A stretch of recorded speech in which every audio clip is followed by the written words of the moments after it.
Okay, so we've got a leaking water meter. That kind of dripping is not a good sign. And these pipes froze last night. And this is, yeah, it goes on and off as the water's thawing inside those pipes and inside the meter.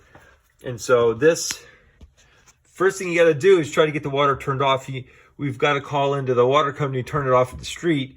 But this is still frozen right inside here.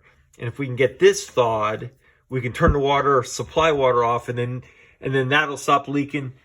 The meter will stop leaking, and we'll be able to get the city to come out and replace that. What's going to happen as we heat this up, this may leak more as water comes out of this pipe and water comes in.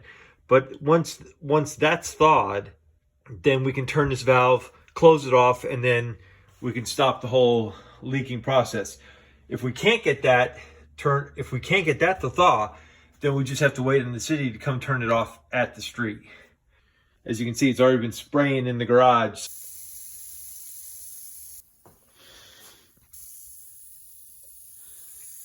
So we're maybe a little more interested in getting it done right now.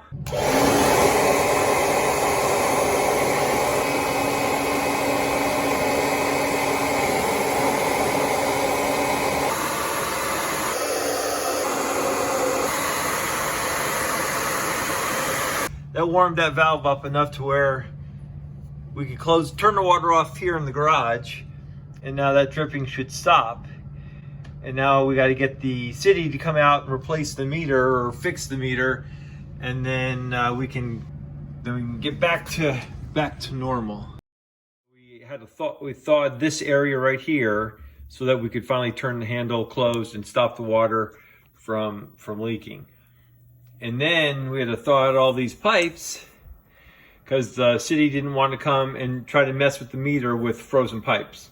All right, now we got it started to spray everywhere out of that. And so now we've just got a bag over the water meter to just kind of keep it centrally located in that drain for now. But it's we've got the valve closed. Got the valve closed right there. But there's still plenty of water in these pipes. Getting back to slow drips now, and see if I open this up. So this is all thawed, which is good, but that's how bad the meter's leaking, because that's not supposed to happen, of course. So now we wait on the city to get here and do their thing. We're just keeping that area warm because the garage itself is still pretty chilly. It's probably still around 30. All right, there you go. The city came out, put in a completely new meter, and they said that these bottom plates here, that's where it's gonna, if it fails, that's where it's gonna fail. And then what happens is the water sprays down as opposed to up everywhere through your garage. Hope this video helps. Got anything out of it? Go ahead and give us a thumbs up. We really appreciate it. Don't forget to subscribe, and we'll see you in the next video.